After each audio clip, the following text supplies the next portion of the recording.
In 1928, America was lost in the illusion of permanent prosperity, with no one knowing that a catastrophe was quietly brewing. Stock speculation swept the nation. Taxi drivers, barbers, everyone was talking about stocks, as if wealth could be gained overnight by all.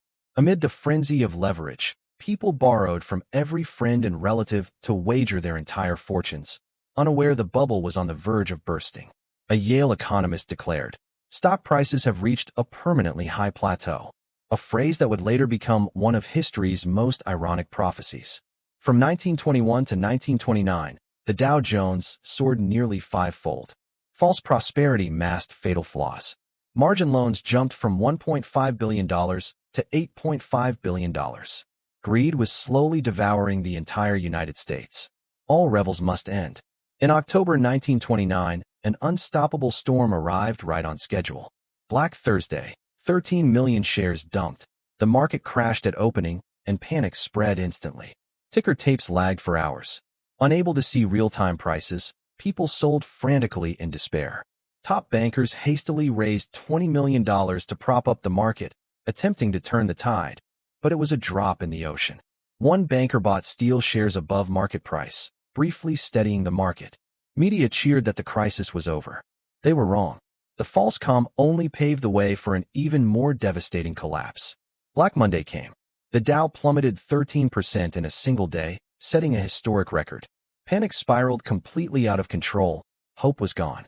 Breaking point. 16 million shares traded in one day. Nearly $30 billion in market value wiped out, equal to 1/3 of America's annual GDP. Wall Street suicides became commonplace. Overnight, millionaires were reduced to penniless beggars. Stocks that once bought mansions and luxury cars were now worthless. Countless families' life savings vanished in an instant. A wave of bank failures erupted. With no deposit insurance, people's hard-earned money was gone forever. Nearly 10,000 banks collapsed in the U.S. alone. 140,000 businesses went bankrupt, and the economy ground to a halt. Unemployment surged to 32%. 30 million fully jobless workers, plus the underemployed, totaled over 45 million. Former industrial workers could not even get a decent meal. Dignity was crushed by hunger. Makeshift shanty towns housing the homeless sprouted across major cities. This was the Real America of the time. Breadlines stretched for blocks. A single warm loaf of bread became the most coveted luxury. Most heartbreaking of all were the children, who should have been carefree, yet struggled to survive amid starvation. An agricultural crisis erupted. Farm prices crashed, leaving farmers unable to even cover their costs after a year of toil. World trade shrank by 2/3. Tariff wars escalated, plunging the global economy into deep mire. The crisis spread worldwide. Britain abandoned the gold standard, national monetary systems collapsed, and panic swept the globe. Germany's unemployment rate hit 43.8%. Economic ruin laid the groundwork for the rise of fascism.